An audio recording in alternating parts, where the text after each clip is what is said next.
Welcome to everyone on my YouTube channel Physics JJP. Next one is definition of physics.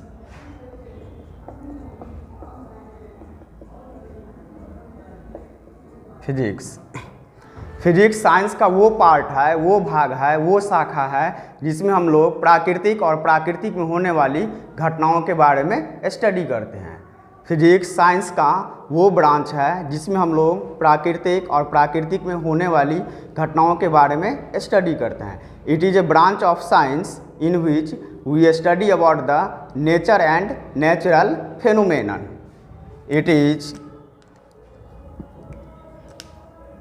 It is the branch of science in which we study about the nature and natural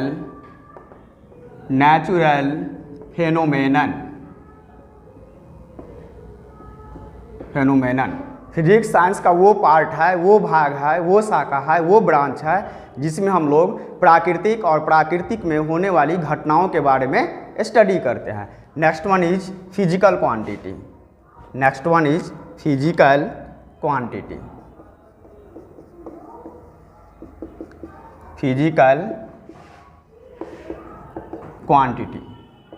quantity का meaning हो जाएगा आपका पदार्थ। The quantity which can be measure is known as physical quantity. वैसा quantity जिसे आप major कर सकते हैं। दैट मीन्स क्या, माप सकते हैं या नाप सकते हैं या तौल सकते हैं, फिजिकल क्वांटिटी हो जाएगा। जैसे क्लासरूम के लंबाई को हम लोग क्या करते हैं, मापते हैं। सपोज दैट इस क्लासरूम के लंबाई को हम मापेंगे तो क्या आ गया, 20 मीटर लंबा आ गया, यानी क्लासरूम का लेंथ कितना हो गया, 20 मीटर। तो लेंथ क्या हुआ, मापा गया यानी मेजर हो गया, तो लेंथ आपका एक फिजिकल क्वांटिटी हो जाएगा। सपोज दैट चावल खरीदना है 10 kg, तो 10 kg, 10 हो जाएगा मैग्नीट्यूड वैल्यू और kg हो जाएगा आपका SI यूनिट। तो चावल कैसे मिलता है, वेट करके मिलता है, तो वेट यानी मेजर हुआ। तो चावल जो 10 kg चावल खरीदना है, राइस खरीदना है 10 kg, तो kg क्या हो गया, मास हो गया। चावल का मास हो जाएगा 10 kg। मास का हिंदी द्रव्यमान होता है। तो चावल को हम लोग वेट करके लेते हैं, दैट मीन्स मेजर करते हैं। किसको, चावल के मास को, दैट मीन्स क्या, चावल के द्रव्यमान को। तो मास या फिर द्रव्यमान, ये भी हो जाएगा आपका फिजिकल क्वांटिटी। या फिर कहीं तेल वगैरह लेना होता है तो वो माप करके मिलता है, तो वहाँ मापा जाता है, तो वो भी क्या हो जाएगा, फिजिकल क्वांटिटी हो जाएगा। तो जो भी क्वांटिटी को हम मेजर कर सकते हैं वो फिजिकल क्वांटिटी हो जाएगा। ओवरऑल क्या, the quantity which can be measure is known as physical quantity. वैसा क्वांटिटी जिसे आप मेजर कर सकते हैं, दैट मीन्स माप सकते हैं, नाप सकते हैं या तौल सकते हैं, वो फिजिकल क्वांटिटी हो जाएगा। चलिए लिखिए, the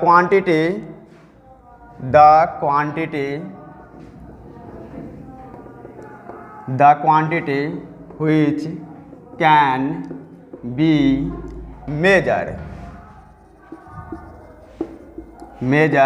is known as physical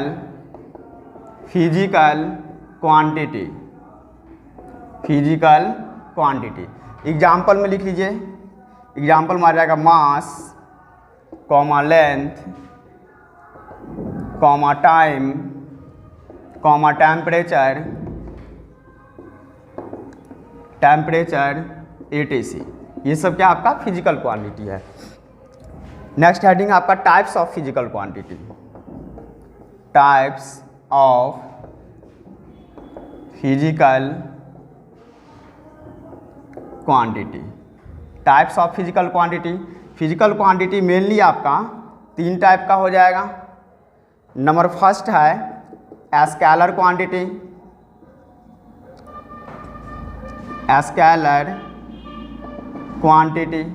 number second आ जाएगा वेक्टर क्वांटिटी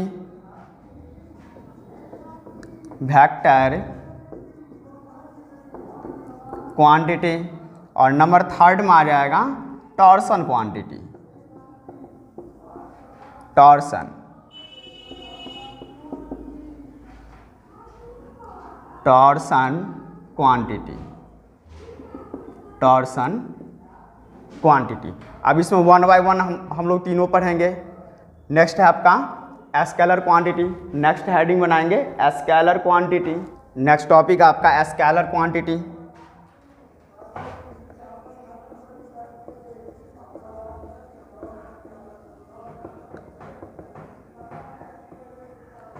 फिजिकल क्वांटिटी तीन टाइप का, scalar quantity, vector quantity and torsion quantity. तो सबसे पहले स्केलर क्वांटिटी पढ़ेंगे। वैसा क्वांटिटी जिसमें ओनली मैग्नीट्यूड वैल्यू होगा, वैसा फिजिकल क्वांटिटी जिसमें ओनली मैग्नीट्यूड वैल्यू होगा स्केलर क्वांटिटी हो जाएगा। वैसा फिजिकल क्वांटिटी जिसमें मैग्नीट्यूड भी होगा, पार्टिकुलर डायरेक्शन होगा और साथ साथ वो वेक्टर अलजेब्रा के लॉ को फॉलो करेगा, तो वेक्टर क्वांटिटी हो जाएगा। ओवरऑल स्केलर क्वांटिटी में ओनली मैग्नीट्यूड होगा, वेक्टर क्वांटिटी में मैग्नीट्यूड भी होगा, पार्टिकुलर डायरेक्शन होगा, कोई खास दिशा हो जाएगा और साथ साथ वेक्टर अलजेब्रा के लॉ को फॉलो करेगा, तो वेक्टर क्वांटिटी हो जाएगा। तीसरा है आपका टॉर्सन क्वांटिटी। वैसा फिजिकल क्वांटिटी जिसका डायरेक्शन चेंज होने पे मैग्नीट्यूड वैल्यू चेंज होगा, टॉर्सन क्वांटिटी हो जाएगा। वैसा फिजिकल क्वांटिटी जिसका डायरेक्शन चेंज होने पे मैग्नीट्यूड वैल्यू भी चेंज होगा, टॉर्सन क्वांटिटी हो जाएगा। तो सबसे पहले हम लोग लिखेंगे scalar quantity. The physical quantity, the physical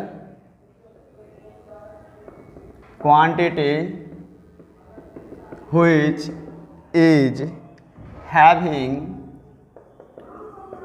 only magnitude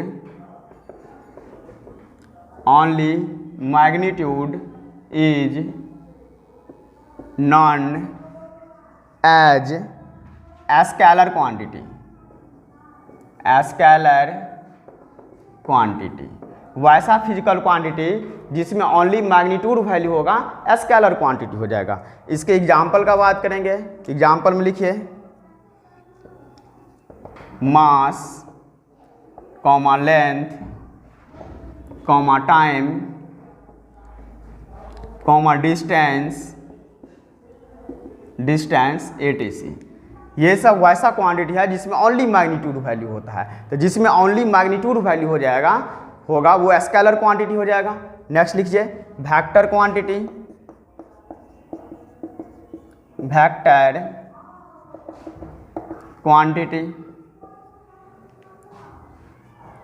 वैसा फिजिकल क्वांटिटी जिसमें मैग्नीट्यूड होगा, पार्टिकुलर डायरेक्शन होगा, साथ साथ वेक्टर अलजेब्रा के लॉ को फॉलो करेगा, वो हो जाएगा आपका वेक्टर क्वांटिटी, यानी मैग्नीट्यूड और डायरेक्शन दोनों होगा। जैसे एग्जांपल हम देख लेंगे फोर्स।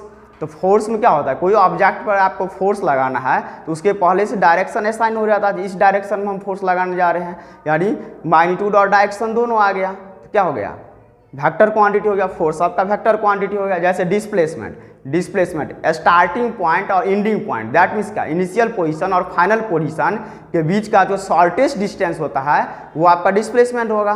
तो डिस्प्लेसमेंट के लिए हमको शॉर्टेस्ट पाथ को फॉलो करना होता है, तो शॉर्टेस्ट पाथ का डायरेक्शन पहले से ही ऑलरेडी असाइन रहेगा, दैट मीन्स डिस्प्लेसमेंट में मैग्नीट्यूड और डायरेक्शन दोनों आ गया, तो डिस्प्लेसमेंट वेक्टर क्वांटिटी हो जाएगा। यही अगर डिस्टेंस का बात करेंगे तो डिस्टेंस आपका स्केलर क्वांटिटी होगा। आगे मोशन चैप्टर में जाकर पढ़ना होता है, जो स्ट्रेट लाइन पाथ पे डिस्टेंस और डिस्प्लेसमेंट दोनों इक्वल होता है। डिस्टेंस डिस्टेंस आपका स्केलर रहेगा और डिस्प्लेसमेंट आपका वेक्टर हो जाएगा। तो लिखिए the physical quantity, the physical quantity which is having magnitude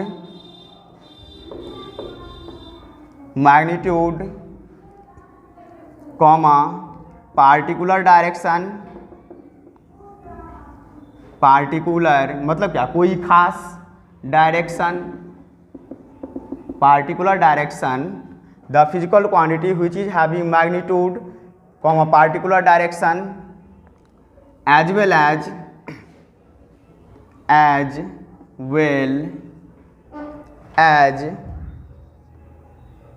follow the law of vector algebra as well as follow the law of vector algebra is known as vector quantity. vector quantity यहाँ पे एक word use में आ रहा है vector algebra. तो vector algebra क्या होगा?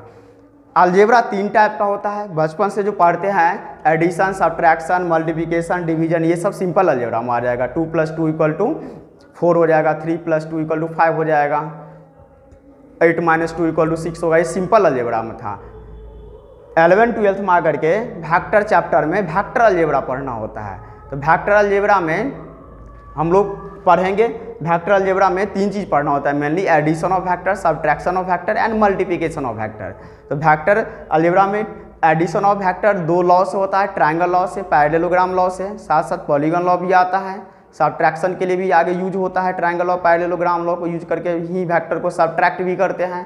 तो जब हम वेक्टर पढ़ेंगे उसमें, जब वेक्टर अलजेब्रा पढ़ेंगे तो वहाँ डिटेल्स में यहाँ वेक्टर अलजेब्रा क्या होता है पढ़ेंगे। एक तीसरा होता है बुलिनियल अलजेब्रा, जो कि मॉडर्न फिजिक्स में पढ़ना होता है, बैच इंड होता है उसके आसपास ये पढ़ाते हैं मॉडर्न फिजिक्स, उसमें पढ़ना होता है बुलिनियल अलजेब्रा। बुलिनियल अलजेब्रा में 1 + 1 = 1 ही होता है। इसका एग्जाम्पल देखिए वेक्टर का,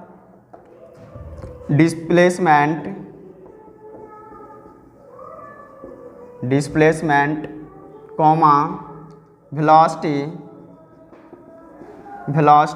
comma force comma acceleration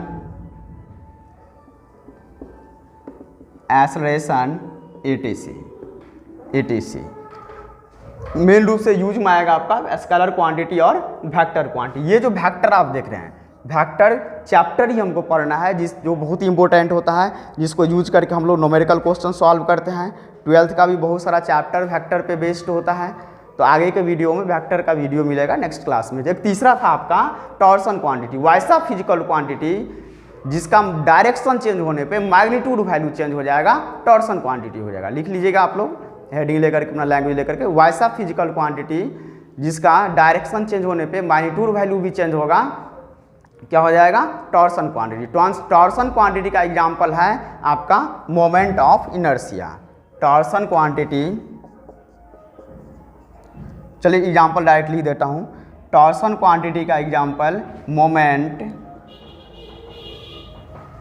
of inertia. Moment of inertia, ये मोमेंट ऑफ इनर्शिया होता क्या है? तो न्यूटन्स लॉ चैप्टर में जाकर के हम लोग पढ़ते हैं। क्लास अच्छा लगा हो तो चैनल सब्सक्राइब कर देंगे, ऐसी वीडियो आपको मेन टॉपिक का मिला करेगा।